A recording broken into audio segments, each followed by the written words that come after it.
Itu dalam Al-Jauhar Al-Mawquf. Bapak ngutip saja ini dari tulisan seseorang, lumayan yang harus disampaikan. Suatu hari itu Nabi Musa alaihissalam kedatangan laki-laki Bani Israel, kedatangan seorang lelaki Bani Israel. Laki-laki ini berkeluh kesah atas nasib yang didirikannya itu.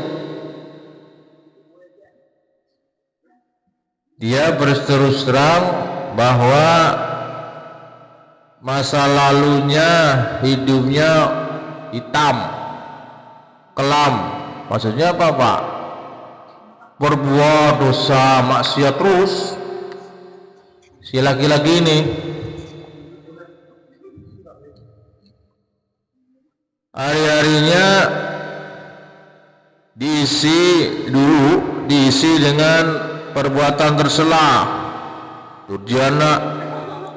Hari-harinya itu laki-laki ini ya itu berbuat dosa, ya, maksiat. Nah, tapi semenjak mendengar ajaran Nabi Musa, dirinya lantas bertobat. Itu meninggalkan semua yang perbuatan dosa maksiatnya itu. Namun apa yang terjadi? Setelah bertobat, laki-laki ini merasa justru hidupnya kok bertambah sengsaranya. Begitu. Hidupnya makin sengsara katanya. Si laki-laki ini, ya, laki-laki dari Bani Israel yang datang kepada Nabi Musa menceritakan itu semua. Wahai Nabi Allah Musa, dulu banyak teman-temanku yang membantuku. Aku butuh uang untuk judi, minuman keras. Mereka memberiku, wahai Nabi Allah Musa. Tapi sekarang aku butuh segelas air susu untuk orang tuaku. Mereka tak mau memberiku, wahai Musa. Kalau kesah gitu laki-laki itu. Kalau kesah laki-laki ini kepada Nabi Musa alaihissalam, engkau ajarkan kepada pengikutmu wahai Musa agar berdoa kepadanya, pada Allah, dan tak bergantung kepada manusia. Sudah saya laksanakan wahai Musa, Nabi Allah.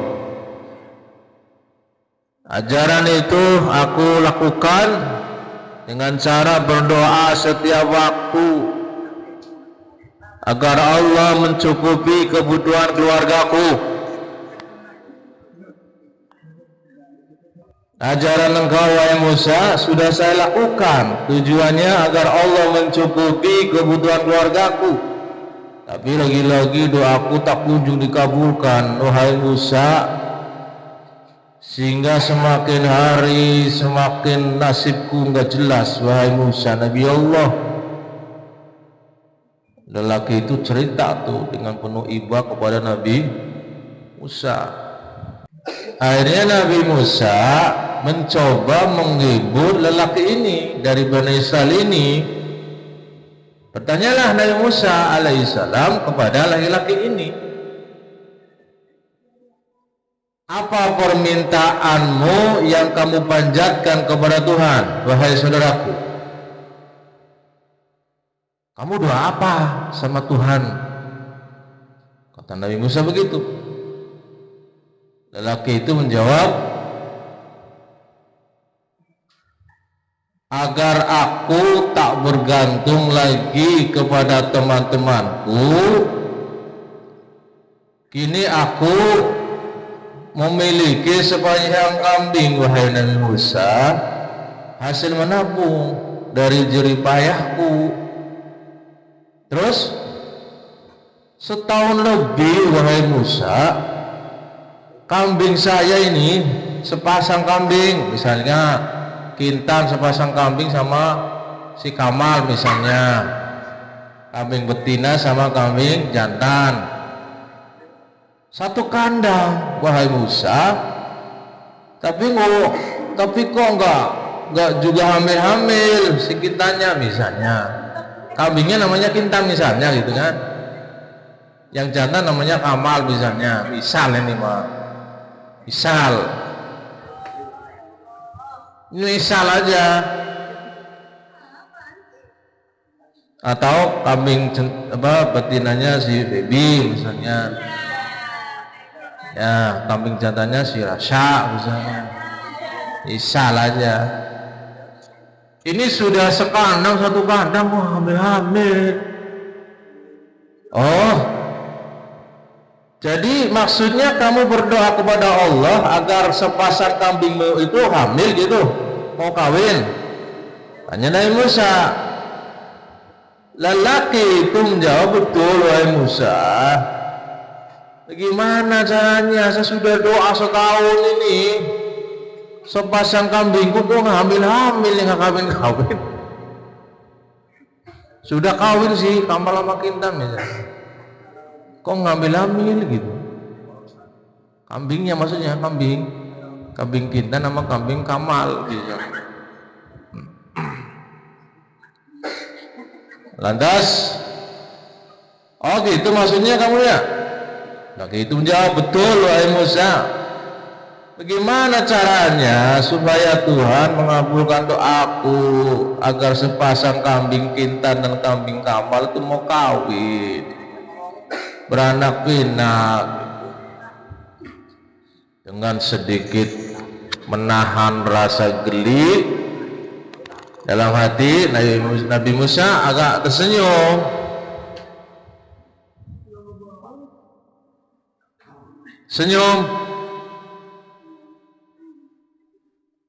Geli itu lucu gitu kan.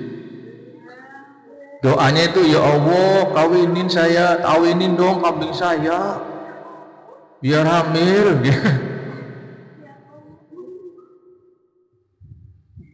Lelaki itu menjawab, ya Allah kawinkanlah kambing peliharaanku.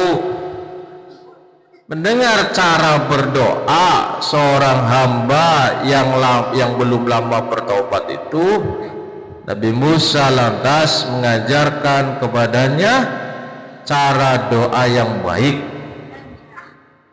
Sebab doa yang baik hasilnya juga akan baik. Allah pasti akan mengabulkan doamu wahai lelaki Bani Israel. Memang saya salah cara doanya, sudah setahun nggak dikabul-kabul. Kambing saya sepasang, satu kandang padahal wahai Musa. Saya lihat kayaknya ini sehat, si Kintan sehat, kamu sehat. Ya, kambingnya Kamal, burungnya jelas itu sehat itu.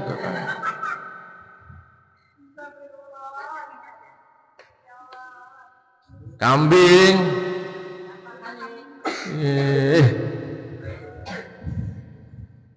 lantas Nabi Musa, kamu itu nggak ada sopannya ya doanya, masa langsung begitu? Ya Allah kawinkanlah kambing peliharaanku. Jangan begitu doanya, gak punya adab, gak punya etika itu. Pantas kamu doanya nggak dikabul. Lantas Nabi Musa pun menyarankan, ngajarin tuh cara doa yang baik. Hei laki-laki, kalau mau doa sama Allah agar doamu dikabul, puji dulu Allah Subhanahu wa ta'ala. Lantas bersalam kepada nabinya, utusannya. Kamu doa begitu susah dikabul. Ibaratnya itu Si Rizky datang ke sekolah nggak pakai baju, nggak ada pahala, nggak sopan. Pak, saya mau minta surat keterangan miskin Pak, misalnya nggak pakai baju dia, nggak pakai celana misalnya, buru-buru dikasih sama Pak Alam, oh diusir malah itu. Ya Ki, diri sekolah Pak Alam mau minta surat keterangan nggak mampu, dia nggak pakai baju, nggak pakai celana, pakai celana komprang doang.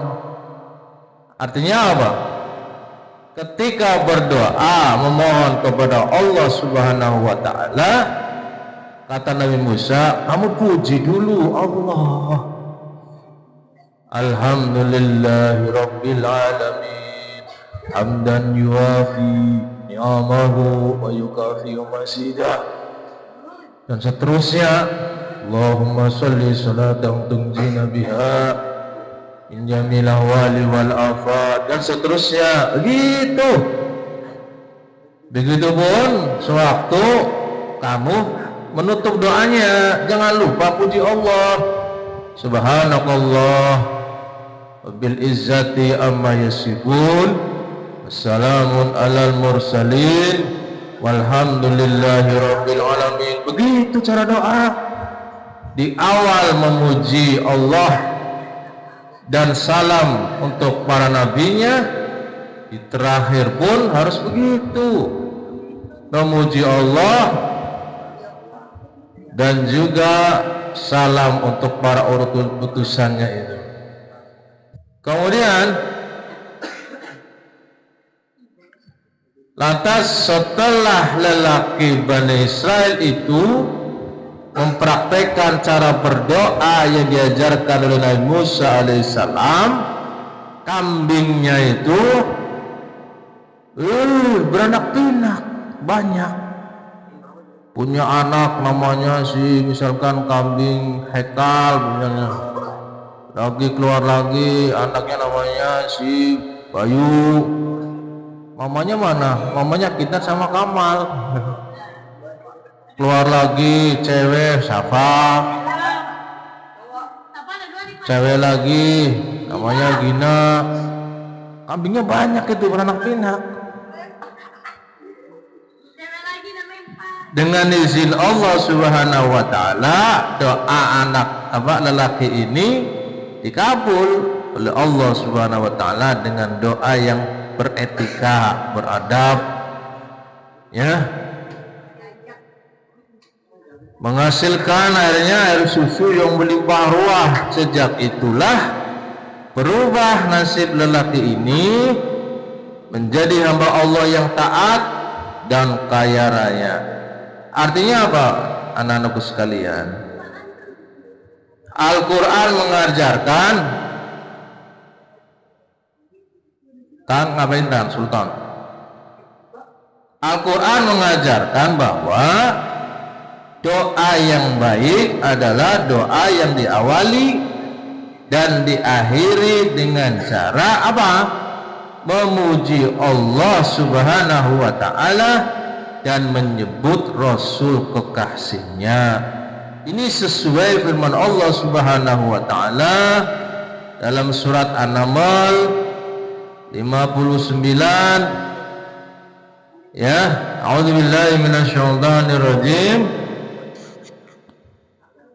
Bismillahirrahmanirrahim, yang artinya katakanlah segala puji bagi Allah Subhanahu wa ta'ala dan salam kepada hamba-hambanya yang dipilihnya.